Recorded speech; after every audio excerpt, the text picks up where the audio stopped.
Hello friend, welcome back my YouTube channel SK Jha and associates. आज का जो हमारा टॉपिक है वो टॉपिक है स्पेशली सुप्रीम कोर्ट ने चेक बाउंसिंग पर फैसला सुनाया है और जिम्मेदारी तय की है कि अगर किसी ने किसी को चेक निर्गत किया है यानी कि किसी व्यक्ति को दिया है और वो चेक बाउंस होता है तो जिम्मेदारी किसकी होगी। क्योंकि अक्सर देखा जाता है अभी के टाइम में मैक्सिमम लोग ऑनलाइन पेमेंट करना जानते हैं, यूपीआई पेमेंट करना जानते हैं, फंड ट्रांसफ़र करना जानते हैं, मोबाइल बैंकिंग है, तो मैक्सिमम लोग इसको यूज करते हैं। उसके साथ साथ आज के टाइम में चेक का भी प्रचलन है।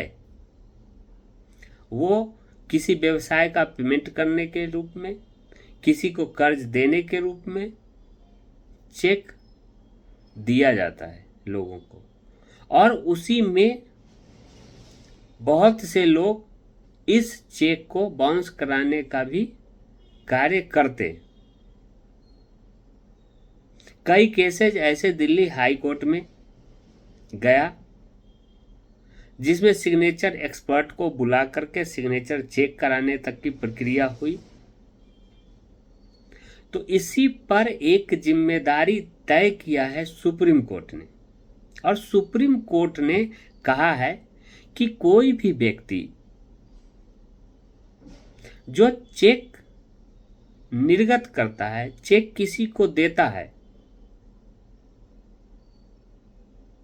उसकी जिम्मेवारी होती है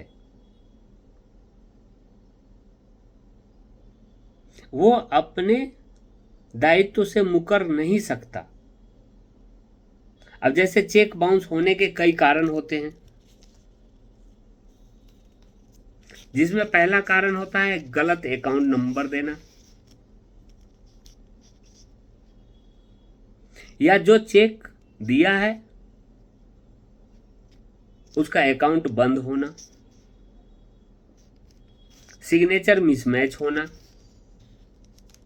अकाउंट में बैलेंस नहीं होना, तथा शब्द लिखने में गलती करना, वर्ड मिस्टेक करना, जाली चेक का डाउट होना, ये सब सारी बातें हैं। तो इस तरह से किसी भी प्रकार से जो चेक बाउंस होता है तो भारत के अंदर ये अपराध के श्रेणी में माना जाता है।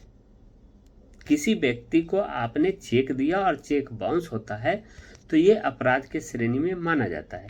कई ऐसे केस हुए हैं, मैंने अभी बताया भी आपको कि दिल्ली हाई कोर्ट में या अदर कई कोर्ट में ऐसा मामला चलता ही रहता है।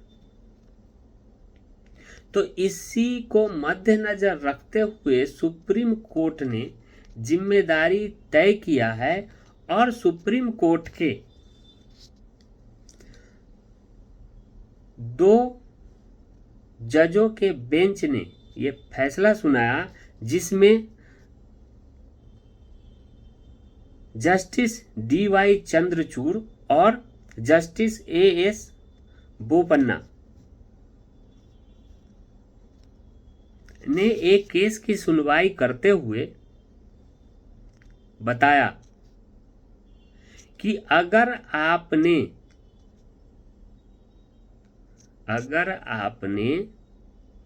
किसी को चेक दिया है, आपने सिग्नेचर किया हुआ है,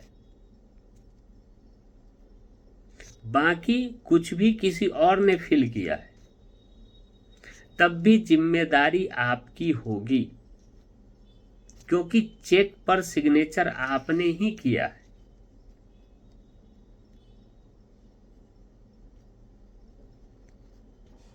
क्योंकि इसको इग्नोर नहीं किया जा सकता।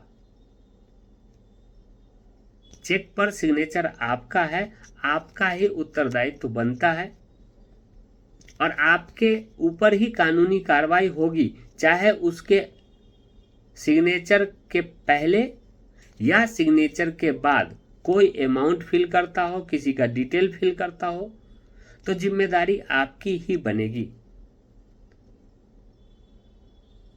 और आपको ही उस जिम्मेदारी का निर्वाह करना पड़ेगा।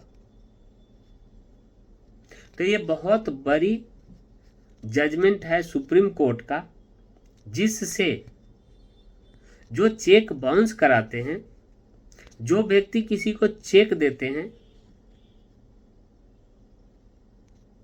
और उनके अकाउंट में पेमेंट नहीं होता, बैलेंस नहीं होता, या उनका अकाउंट बंद हो चुका है, उसके बाद किसी को चेक थमाने का काम करते हैं, तो इस प्रकार के जो व्यक्ति हैं उनके लिए ये कष्टदायक होगा। उनके ऊपर लीगल कार्रवाई किया जाएगा, जैसा कि सुप्रीम कोर्ट ने जजमेंट दिया है उसके अकॉर्डिंग। तो अगर आप भी अपने किसी क्लोज, जो आपका अकाउंट बंद हो रखा है, उस अकाउंट का चेक किसी को देते हैं, तो आपके ऊपर भी कानूनी कार्रवाई हो जाएगी।